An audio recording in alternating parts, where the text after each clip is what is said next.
नमस्कार, आप देख रहे हैं डेली न्यूज 9 और मैं हूं मनीषा श्रीवास आपके साथ। डालते हैं एक नजर आज की मुख्य खबरों पर। दर्शकों, इस वक्त हमारे समक्ष है डॉक्टर नितिन भोला साहब। आप head and neck cancer specialist हो। सर, हम आपसे ये जानना चाहेंगे कि आजकल की जो भाग दौड़ वाली जो जीवन शैली है और जो खान पान है, अयोग्य खान पान है, उसका इम्पैक्ट कितना कैंसर पर होता है हेड एंड नेक पे, उस बारे में बताइए।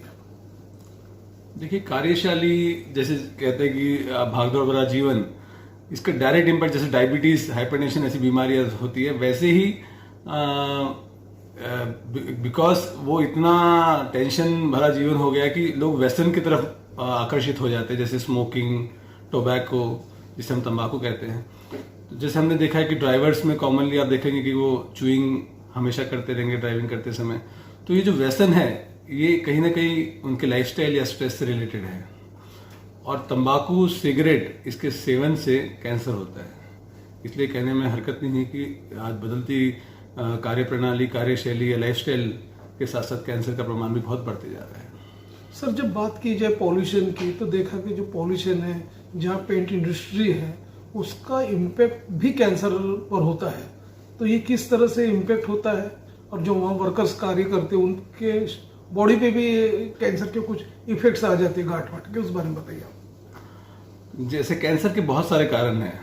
जैसे मैंने कहा, तंबाकू एक है, अनुवांशिकता जिसे जेनेटिक कहते हैं, केमिकल कार्सिनोजेंस जिनकी आप शायद बात कर रहे हैं, पेंट इंडस्ट्री, बारूद की इंडस्ट्री या बहुत सारी इंडस्ट्री जिसमें कार्सिनोजेंस, इन्हें कैंसर कॉज करने वाले जो केमिकल्स होते हैं, उसकी वजह से डायरेक्ट कांटेक्ट में आने से और बहुत समय तक कांटेक्ट में आने से कैंसर में परिवर्तन होने के चांसेस होते हैं। पेस्टिसाइड्स का जो यूज है प्लस प्रिजर्वेटिव्स का जो यूज होता है फूड पैकेज इंडस्ट्रीज में, सब्जियों पे जो छिड़काव किया जाता है, जितना चाहिए उस लिमिट से ज़्यादा बढ़ के किया जाता है, हमने कई जगह देखा है। इसका भी एक डायरेक्ट रिलेशन कैंसर से होता है। ये भी किसी प्रकार में एक केमिकल कार्सिनोजेंस होते हैं जो बॉडी में जाके चेंजेस करने लगते हैं, जिसके तहत बॉडी की जो रचना है, जिसे हम बेसिक क्रोमोसोम्स कहेंगे, उसमें चेंजेस होने लगते हैं, जिसे क्रोमोसोमल एबरेशंस कहते हैं।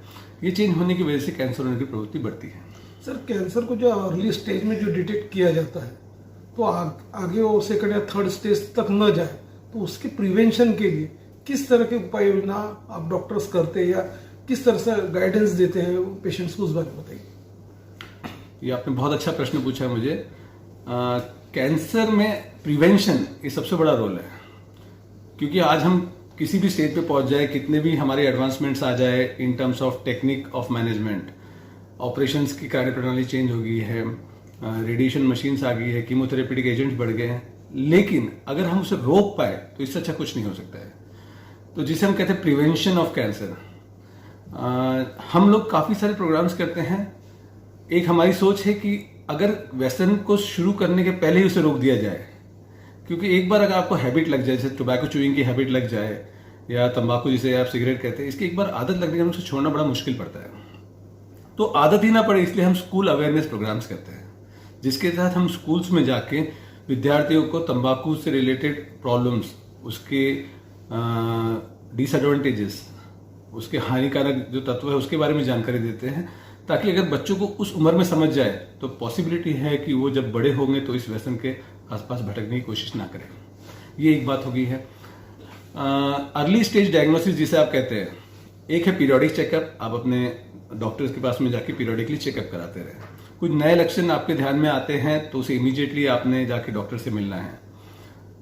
जैसे मैं am head and neck cancer, तो मैं मुख कर्क रोग तज्ञ हूं, इसलिए मैं एक बात बता सकता हूं कि जो भी लोग इस व्यसन से जुड़े हैं, उन्होंने सेल्फ एग्जामिनेशन, यानी अपने आप को एग्जामिन करना, ओरल कैविटी जिसे आप मुंह कहते हैं, वो बहुत इजीली आप किसी भी आईने के सामने खड़े होकर देख सकते हैं। आपने मुंह खोल के देखा तो आप आईने में देख सकते हैं कि अंदर कोई लाल चट्टा, सफेद चट्टा, कोई एक अल्सर हो या छाला जो कि 2 हफ्ते से ज्यादा बढ़ गया हो और ठीक नहीं हो रहा हो।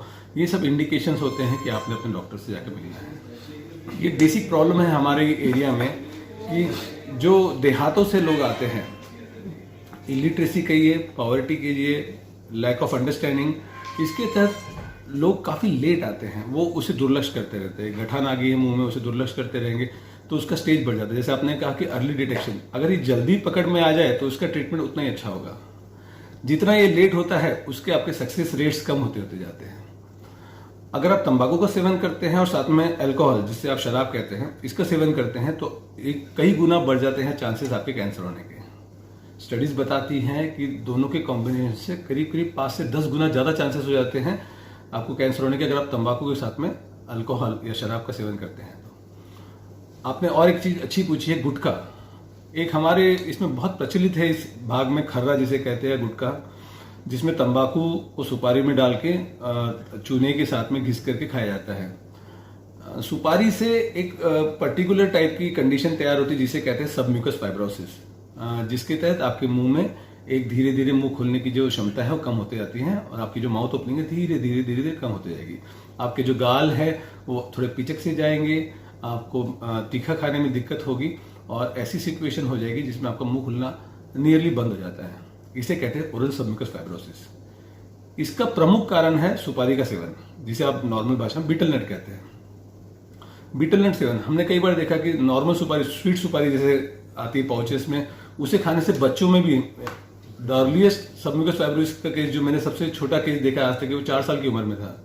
वो बच्चा अनजाने में स्वीट सुपारी खाया करता था, तो उससे उसे सबम्यूकस फाइब्रोसिस हो गया। तो सबम्यूकस फाइब्रोसिस एक कंडीशन है जिसमें सारा मुंह कड़क हो जाता है, गाल आपके कड़क हो जाते हैं, आपका मुंह नहीं खुलता है और इसमें कैंसर होने के चांसेस 25 से 30% होते हैं। फिर एक बार आपको सबम्यूकस फाइब्रोसिस हो जाए तो चांसेस है कि आपको 25 से 30% चांसेस है कि आपको कैंसर हो जाए। तो जब सबम्यूकस फाइब्रोसिस हो जाए तो आप डॉक्टर के पास में जाइए। मैक्सिलोफेशियल सर्जन इसके ट्रीटिंग डॉक्टर्स होते हैं, आप उनके पास में जाइए, उन्हें दिखाइए। समय रहते आपका इसका ट्रीटमेंट कर दिया जाए तो आपके कैंसर के कन्वर्शन के चांसेस कम हो जाएंगे, जिसे आप नॉर्मल भाषा में तपकीर भी कहते हैं। कई जगह पे देखा गया कि तंबाकू का जो पाउडर बना के जिसे यूज किया जाता है, ये एक हानिकारक चीज है जिसके तहत पूरे मुंह में चेंजेस होने लगते हैं और काफी प्रमाण रहता है इसमें कैंसर होने का। आपने जो एक अच्छा प्रश्न पूछा, कई लोग जो रात में खा के सो जाते हैं, आप एक बार समझेंगे कि आपका जो टॉक्सिन है, जो आपका केमिकल एजेंट है तंबाकू है, उससे आपके गाल का कांटेक्ट जितने ज्यादा समय तक के रहेगा उतने चांसेस हैं कि आपको कैंसर में परिवर्तन हो जाएगा। तो ये तो बहुत ही डेंजरस है कि आप रात में अगर इसे खा के सो जाए। अपने मुंह की हाइजीन मेंटेन करना, जिसे आप ओरल हाइजीन कह रहे हैं, बहुत इंपॉर्टेंट है। बैड ओरल हाइजीन यानी खराब मुंह की जो हाइजीन है, उसके साथ में कैंसर का रिलेशन बहुत हाई माना गया है। देखा गया है कि poor oral hygiene can lead to cancer. अब रही बात कि आप डर के तहत डॉक्टर के पास में ना जाए, तो ये तो वही हो गया कि जैसे मैं चल रहा हूं रोड पे, आंख बंद करके चल रहा हूं ताकि मुझे कुछ दिखे ना, मैं एक्सीडेंट से बच जाऊं। ये कोई इलाज नहीं हुआ।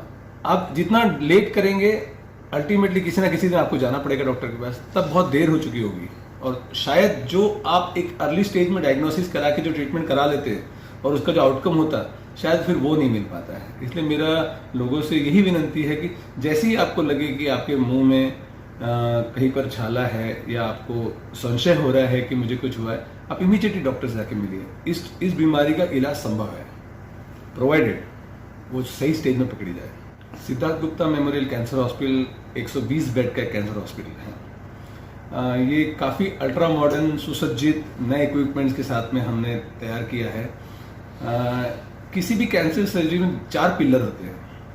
सर्जिकल ऑन्कोलॉजी यानी शस्त्रक्रिया, मेडिकल ऑन्कोलॉजी जिसे नॉर्मल भाषा में कीमोथेरेपी कहते हैं, रेडिएशन ऑन्कोलॉजी जिसे नॉर्मल भाषा में लाइट कहा जाता है, और चौथा है रिहैबिलिटेशन, यानी हमने जो भी किया है वो पेशेंट पहले की तरह ठीक हो जाए, इसका ध्यान रखते हुए चौथा रिहैबिलिटेशन कहा जाता है। ये चारों पिलर्स को ध्यान में रखते हुए हमने ये हॉस्पिटल बनाया है, जिसके तहत यहाँ रेडिएशन ऑन्कोलॉजी में हमने एक रेडियोथेरेपी मशीन जो मंगाई है, वो दुनिया की सबसे अल्ट्रा मॉडर्न मशीन है, जिसके तहत सभी प्रकार की रेडियोथेरेपी दी जाती है। एक जो नॉर्मल प्रचलित भावना है लोगों में, सोसाइटी में, कि रेडिएशन लेने से चेहरा खराब हो जाता है, जल जाता है, छाले आते हैं मुंह में, ये साइड इफेक्ट्स ये मशीन बहुत हद तक के कम कर देती है। बिकॉज ये मशीन में ऐसी टेक्नोलॉजीज है कि जिसमें जितना रेडिएशन चाहिए उतना ही रेडिएशन दिया जाएगा। तो मैं लोगों से अपील करूंगा कि इस कार्यप्रणाली जो हमने जो यहाँ स्थापित की है मशीनरी, उसका पूरा फायदा लें। रेडिएशन यूनिट में दूसरा है ब्रैकीथेरेपी, वो भी एक अल्ट्रा मॉडर्न इक्विपमेंट है जो हमने लाया है। सर्जिकल ऑन्कोलॉजी के लिए हमने यहाँ 3 ऑपरेशन थिएटर्स बनाए हैं, जो कि ultra modern modular laminar air operation theatres हैं, जिसमें दुनिया की सारी प्रकार की जो सुविधाएं उपलब्ध होनी चाहिए in terms of equipments, microscope, सारा कुछ अवेलेबल है। पेशेंट ऑपरेशन होने के बाद में ठीक ठाक होना चाहिए, उसकी केयर होनी चाहिए, इसके लिए आईसीयूज बनाए गए हैं। 25 बेड आईसीयू के लिए हमने निर्धारित किए हैं। तीसरा पिलर मैं कहूँगा मेडिकल ऑन्कोलॉजी, जिसे कीमोथेरेपी कहते हैं, उसके लिए हमने यहाँ डेडिकेटेड कीमो आईसीयू है, जिसके अंदर आपको पेशेंट को एडमिट करके आईसीयू में कीमोथेरेपी दी जा सकती है। डे केयर आईसीयू, जिसमें आप सुबह आएंगे कीमोथेरेपी लेके, आप शाम तक के घर चले जाएंगे, आपको एडमिट होने की आवश्यकता नहीं रहेगी। यहाँ हमने एक टीम ऑफ डॉक्टर्स लाई है, हर तरफ से जो बेस्ट अवेलेबल थे उनको हम यहाँ लेके आए हैं। और खासियत यह है कि 24 घंटा आपको सेवा देंगे यहाँ के डॉक्टर्स। आप जैसे इस रात में 7:30-8 बजे आप आए, मेरे डॉक्टर सारे मौजूद हैं, तो यहाँ 24 घंटा आपकी सेवा के लिए डॉक्टर्स मौजूद रहेंगे। यहाँ 80 बेड्स, 80 बेड जनरल वार्ड्स के बनाए हैं, जो कि अपने आप में बहुत सुंदर। जनरल बेड्स की जो कल्पना होती है कि बहुत ही साधारण से होते हैं, वैसा नहीं। ये एयर कंडीशन जनरल बेड्स हैं, जो कि जो गरीब तबका है हमारा, जो नॉन अफोर्डिंग क्लास है, जो पैसे नहीं दे सकते हैं, उनके लिए भी हमने ध्यान रखते हुए उनमें भी अच्छी से अच्छी सुविधा मिल जाए, उसके लिए हमने 80 बेड्स तैयार किए हैं।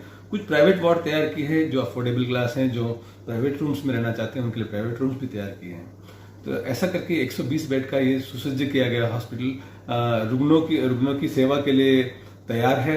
यहाँ सभी प्रकार की स्कीम्स जो कि Maharashtra government, Indian government provide करती है, वो सारी स्कीम्स भी अवेलेबल हैं, लोग उसका फायदा ले सकते हैं। ये बहुत अच्छा प्रश्न है। बहुत लोग इससे जूझते हैं कि लाइफस्टाइल कैसी। मेरा मंत्र है कि कीप द लाइफ सिंपल। आपकी अचीवमेंट्स, एम्बिशंस होने चाहिए, लेकिन उसकी एक लिमिट होनी चाहिए। आपको एक बैलेंस क्रिएट करना पड़ेगा हेल्थ और प्रोफेशनलिज्म में। ये बहुत इंपॉर्टेंट बनता है, क्योंकि हम देखते हैं कि हम सुबह उठते हैं, बेटाइम सो जाते हैं, तो एक रूटीन की आवश्यकता होती है। आप सही टाइम पे सोए, सही टाइम पे खाना खाएं, एक्सरसाइज करें। सबसे इम्पोर्टेंट, अपने आप को व्यसनों से दूर रखें। ऐसी ताज़ा खबरों की अपडेट के लिए आप देखते रहिए डेली न्यूज़ 9 और हमारे चैनल को लाइक करें, ज़्यादा से ज़्यादा शेयर करें और सब्सक्राइब करें।